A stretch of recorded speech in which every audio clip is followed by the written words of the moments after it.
नमस्कार। मैं Sundarlal, retired teacher, अपने 27 वर्षों के टीचिंग एक्सपीरियंस के आधार पर मैं आज से अपना यूट्यूब चैनल सुंदर सर्स क्लासेस आरंभ कर रहा हूँ, जिसके द्वारा मैं अंग्रेजी को आप लोगों तक एक बहुत ही आसान और प्रभावशाली तरीके तक पहुंचाने का प्रयास करूंगा। जो कुछ मैंने अपने टीचिंग एक्सपीरियंस में सीखा है उसी को ही मैं आप लोगों तक पहुंचाने का इस चैनल के जरिए प्रयास कर रहा हूं। आप में से बहुत से लोग मुझे व्यक्तिगत तौर पर भी जानते होंगे, अतः मेरा ये प्रयास आप लोगों के सहयोग से और लोगों तक भी पहुंचे, यही मेरा प्रयास है। इसके लिए आप मेरे इस चैनल को सब्सक्राइब करें तथा अपने अन्य दोस्तों को भी इसे शेयर या फॉरवर्ड जरूर करें। दोस्तों, आपको सबको पता है कि आज अंग्रेजी का क्या महत्व है। आज के युग में अंग्रेजी का ज्ञान एक बहुत ही महत्वपूर्ण और बहुत ही आवश्यक माना जाता है।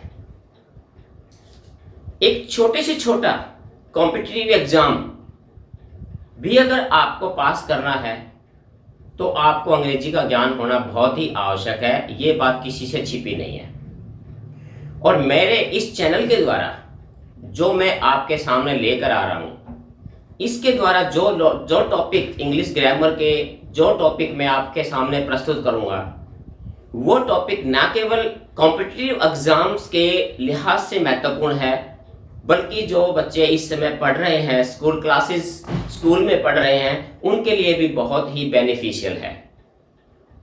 इसलिए मेरा सभी से निवेदन है कि इस चैनल को आप अधिक से अधिक देखें, इसका यूटिलाइज करें, इसका फायदा उठाएं।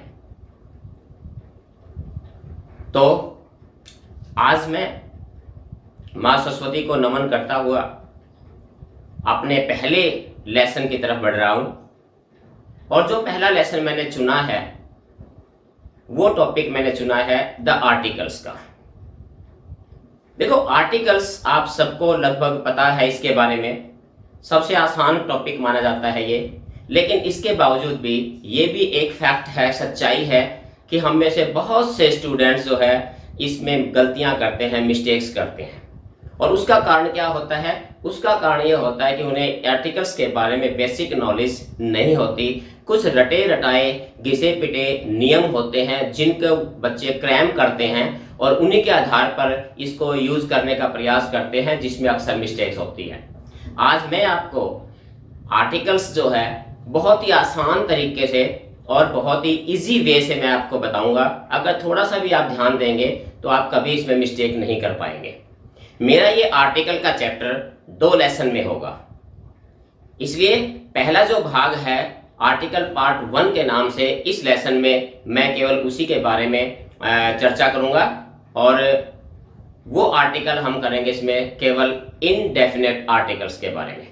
तो लीजिए,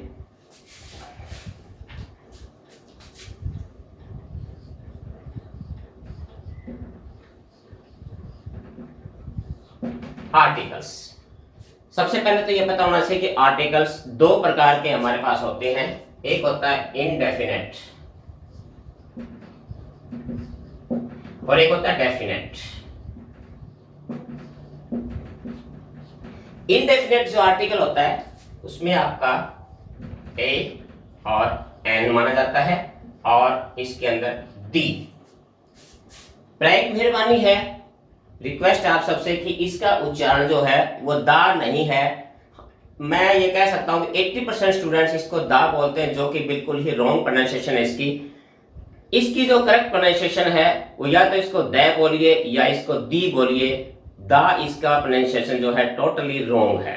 सो please pronounce it as the और द। तो आज हम जो करेंगे इस पहले पार्ट में, हम केवल इनडेफिनेट आर्टिकल्स के बारे में पढ़ेंगे कि ए और एन जो हमारा है आर्टिकल्स, इसका यूज हम कहां कहां करते हैं। तो सबसे पहले इनडेफिनेट आर्टिकल में हमारे पास ए और एन। ए और एन देखने में बड़ा आसान सा तरीका है। हम अक्सर ये सुना है हमने भी, और आप में से बहुत से ने भी, आपके टीचर्स ने भी ये पढ़ाया होगा, या आपने अपने टीचिंग लाइन में या आपने अपने स्टूडेंट लाइफ में ये पढ़ा है कि जो वोवल से शुरू होते हैं उनके साथ एन, और कॉन्सोनेंट से शुरू होते हैं उनके साथ ए का प्रयोग करना है। तो ये एक कंफ्यूजन वाला एक मामला था जिसके अंदर स्टूडेंट्स जो है अक्सर कंफ्यूज हो जाते थे। इसलिए मैं जो आपको तरीका बता रहा हूं उस तरीके को थोड़ा सा आपने ध्यान से देखना है। आपने सबसे ज्यादा जो आपने ध्यान देना है वो देना है आपने साउंड। देखिए साउंड क्या होती है, कोई भी जो भाषा होती है उसमें दो साउंड होती है, एक वोवेल, दूसरी कॉन्सोनेंट। चाहे हिंदी है, चाहे संस्कृत है, चाहे इंग्लिश है, हर भाषा में दो प्रकार की साउंड होती है, या तो स्वर की आवाज होती है या व्यंजन की।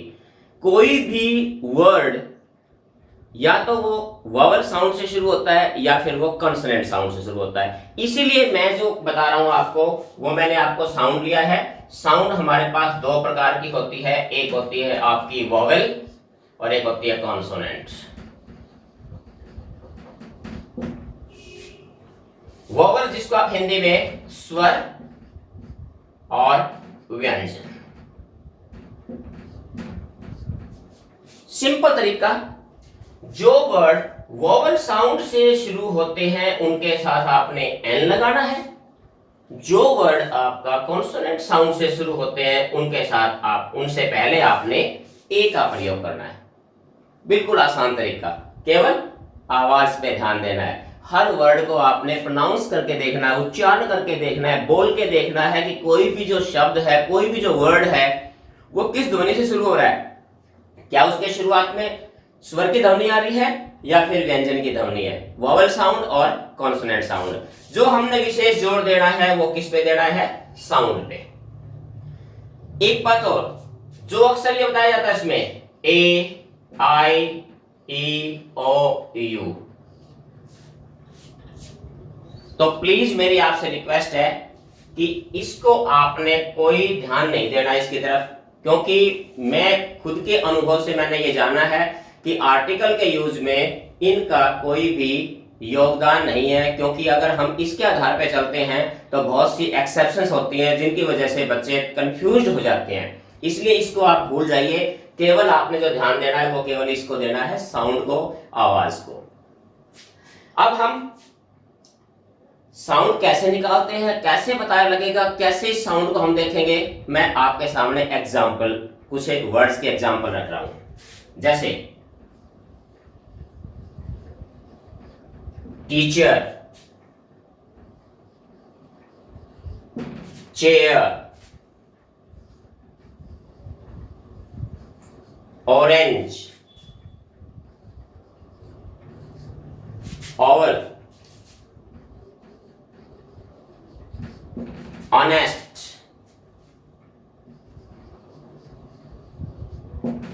union,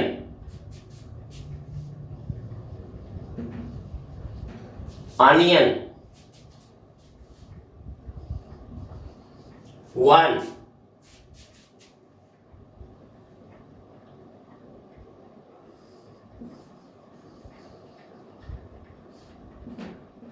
student,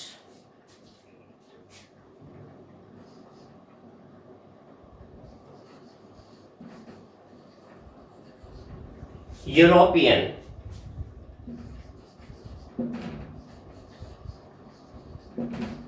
university,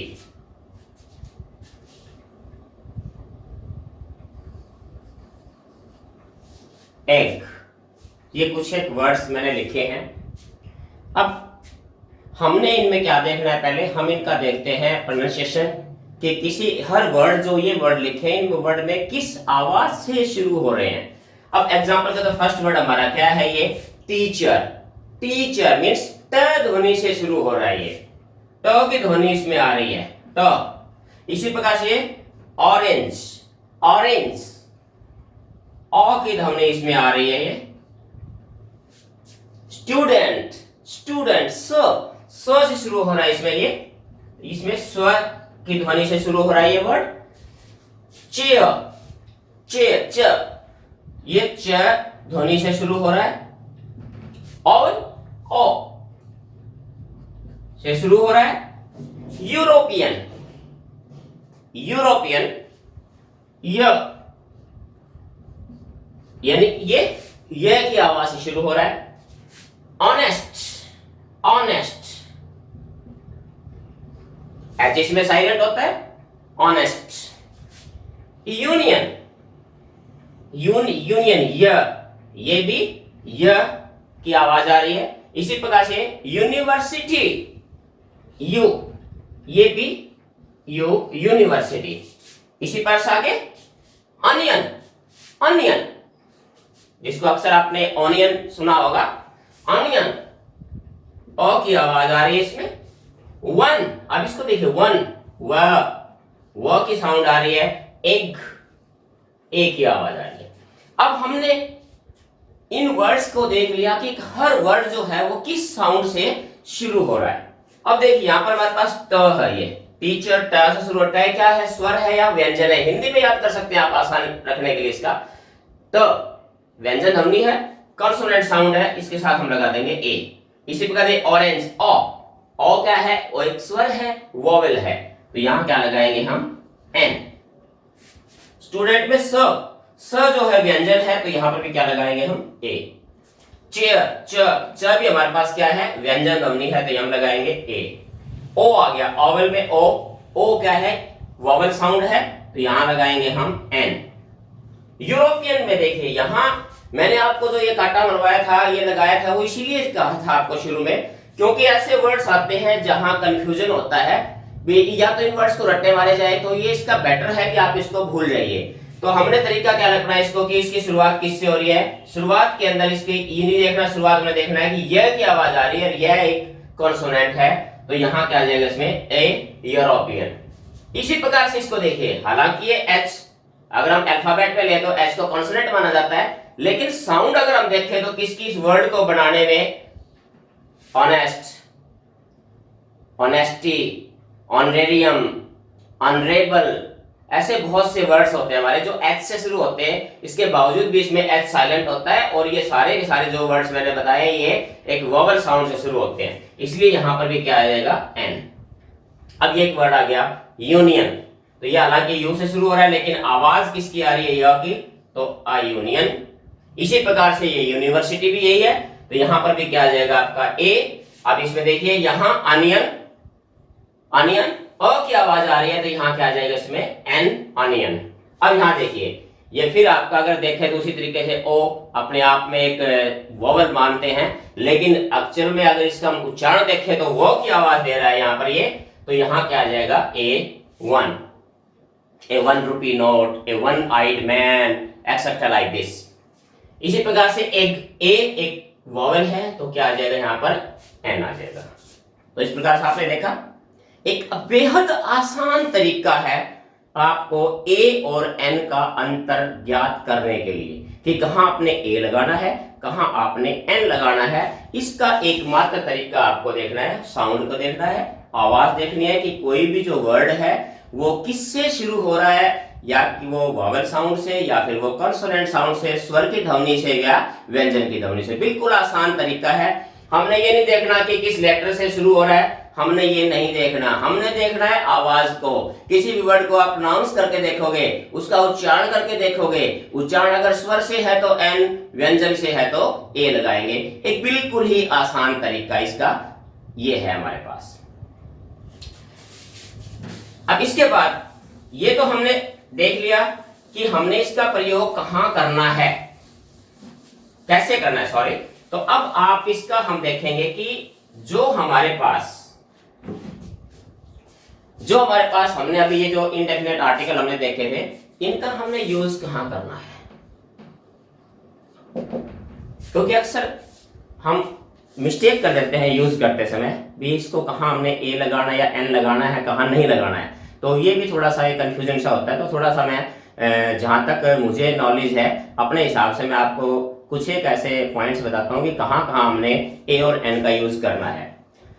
सबसे पहले आप क्या करेंगे, professions.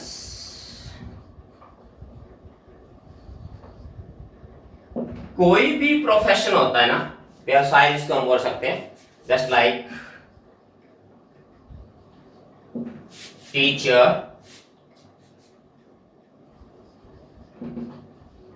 Driver, engineer,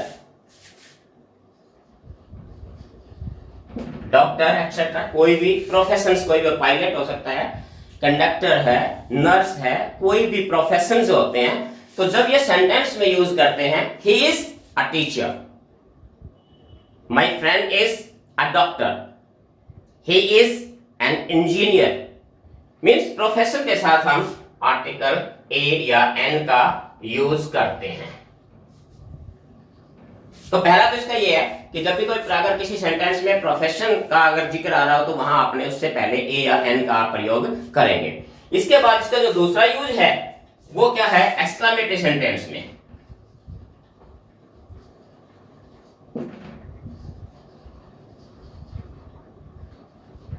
exclamatory sentences में, अब एक्सक्लेमेटरी सेंटेंसेस में कैसे करते हैं हम कि आमतौर पे सिंगुलर नाउन के साथ, क्योंकि ए और एन सिंगुलर होते हैं, नेचुरली बात है कि यहां हम सिंगुलर नाउन के साथ ही इसका ए और एन का यूज करते हैं। जस्ट फॉर व्हाट के बाद, जैसे what a beautiful flower, just like this, what a beautiful.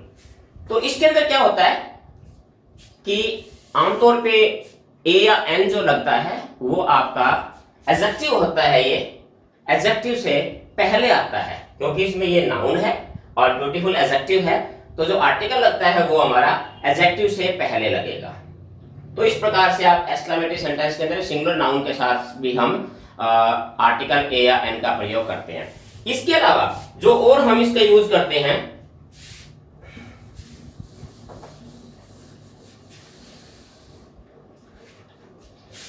कि प्रॉपर नाउन जो होती है हमारी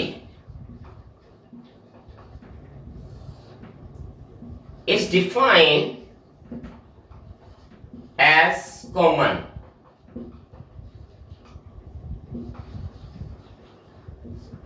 कि एक प्रॉपर नाउन को कॉमन नाउन की तरह दिखाया जाता है जब उसका कुछ एक विशेषता अगर किस प्रकार की अगर बताई जाती है। फॉर एग्जांपल देखिए, जैसे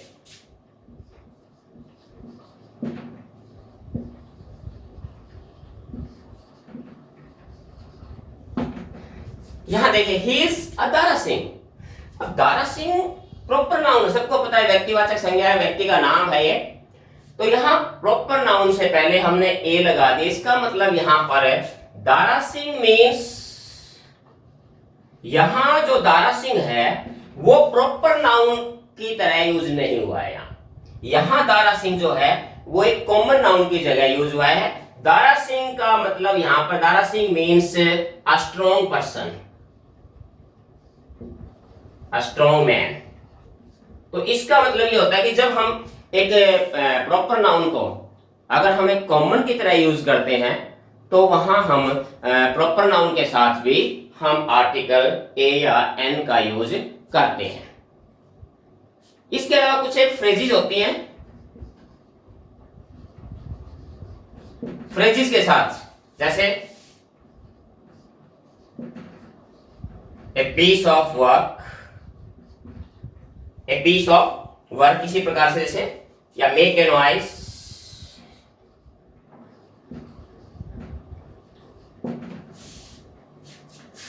टेल ए लाई। तो ये क्या है, फ्रेजेस होती हैं। तो हम फ्रेजेस के अंदर भी जो है हम आर्टिकल का प्रयोग, आर्टिकल इनडेफिनेट आर्टिकल्स मींस ए या एन का यूज इसके अकॉर्डिंग, सेंस के अकॉर्डिंग हम इसका प्रयोग भी करते हैं। तो इस प्रकार से आज के पार्ट में सिर्फ इतना ही कि हमने इसी का अभ्यास करना है, आर्टिकल ए और एन का। अगले भाग में मैं आपको बताऊंगा आर्टिकल दी, जो कि काफी इंपॉर्टेंट है। आर्टिकल दी का प्रयोग कहां कहां करते हैं, और उसी पार्ट में ही अगला इसी का भाग जो होगा उसी के अंदर इसके अलावा ये आएगा omission of article. Omission of article का मतलब होता है कि आर्टिकल का प्रयोग कहाँ वर्जित माना जाता है, क्योंकि ये एक बहुत ही इंपॉर्टेंट है कि जहां हमें प्रयोग करना होता है अगर वहां नहीं करते हैं तो मिस्टेक हो जाती है, और अगर जहां नहीं करना है वहां पर भी अगर हम जबरदस्ती आर्टिकल लगा देते हैं तो भी आपके सेंटेंस को वो रॉन्ग कर देता है। इसलिए हमें ये प्रॉपर तरीके से पता होना चाहिए कि आर्टिकल का प्रयोग हम कहाँ करेंगे और कहाँ नहीं करेंगे। इसलिए नेक्स्ट मेरा जो लेसन आएगा उसमें मैं बताऊंगा आर्टिकल पार्ट 2 में कि आर्टिकल दी का प्रयोग कहाँ करना है और तीनों आर्टिकल का प्रयोग कहाँ नहीं करना है। तो इसी के साथ ही मेरा ये लेसन समाप्त होता है। Have a nice day. Thank you.